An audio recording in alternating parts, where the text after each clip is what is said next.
Hi, we're Cold War Kids, and we're on A-Sides with Jon Chattman. Hold My Home was a really early Cold War Kids song that never got completed, that Maust started doing the bass line, and then we started fleshing out this whole song, and it became a good, good concept for the record, I think, or something that is kind of touches on this idea that, you know, we've been this band for 10 years, we've been touring, and the life that we have lived around it, we're very distant from home a lot of the time, and so holding your home is something that we can't really do, and the idea that I don't know, it's kind of elusive. So your home is not something you can really hold. It's something that is kind of like, you hold inside, a mental state. Yeah. We are the non-sports nuts in the band. Sports nuts. I did go to 18 Dodger games this year, though. I was told. That's borderline nut. Yeah, but I go more for the beers and the friends, you know. Yeah, you're not watching your favorite players. Yeah, keeping stats. Yeah, you're more of a nut than I am, but we're not that nuts. Yeah, we have some nuts.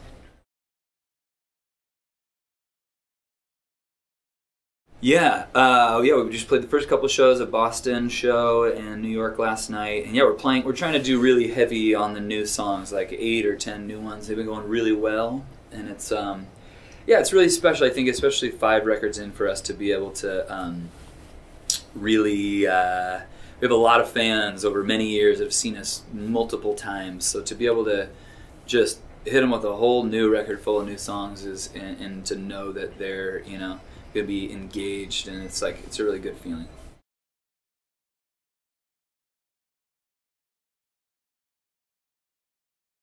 Yeah, Loner Phase, that was a funny one where it took a lot. That was really, I think, a kind of a funny crux for Dear Miss Lonely Hearts, where we were doing things in the way that we normally do things, like piano, bass, drums, and this is the first record that Dan produced, the last one as well as the new one, but he had kind of changed a regular bass line into this really electronic kind of like keyboard line that was really something that we would have never done before, and we loved it, and it was really cool. But it was like, you know, we had to have that conversation of like, are we going there? Are we going to that place now where we do, you know, where we, you know, create a synth line maybe in the computer that's very affected and has all these different tones happening than the more organic, you know, drum, bass, piano stuff we're used to. So, so yeah, that was a good. It's a rad song to play live every night. So I think it's very different than on the record than it is. Yeah, it's live, true. And that was really, it was one of those songs where we said we don't necessarily have to have it the same way on the record as live, because we've always been, yeah. Took us out of our comfort zone. It was a good one. Yeah, like we were just saying, I think, you know, we started off such a live band that had just no studio savvy, that we didn't know how to, you know, really do. We always went to people who helped us and had a great, you know, sonic vision for what they were doing, which was really about capturing a live sound of this band.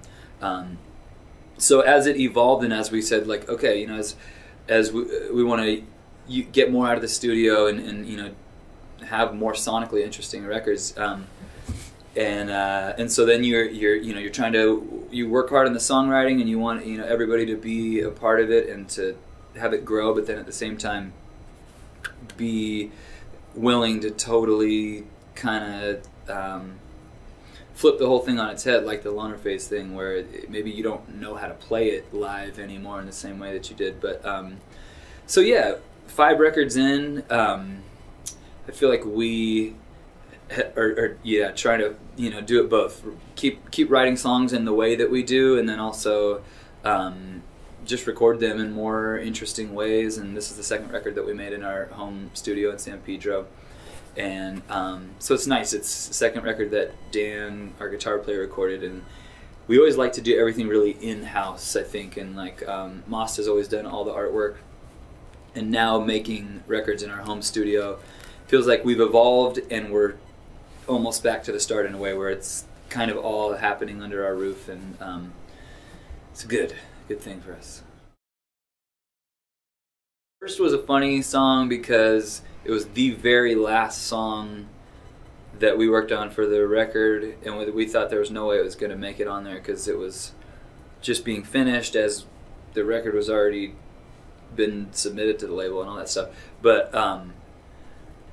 yeah, I think we all felt like it was really cool, but that it was a little more maybe pop than the rest of the songs, and Dan had this guitar part, and it sort of all came together, and we're really happy with it. First, Maust, what was your first record you bought? My first record I bought, it was a tape, Octoon Baby, and I love it still. First concert I went to, I'm going to say Descendants. Yeah. How about you? I got the Crisscross CD. It was the first CD I bought.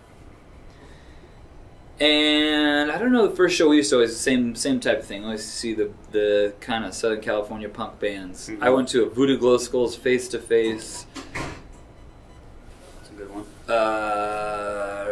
Guttermouth show in Riverside, and there's a lot of sweaty people moshing, and yeah.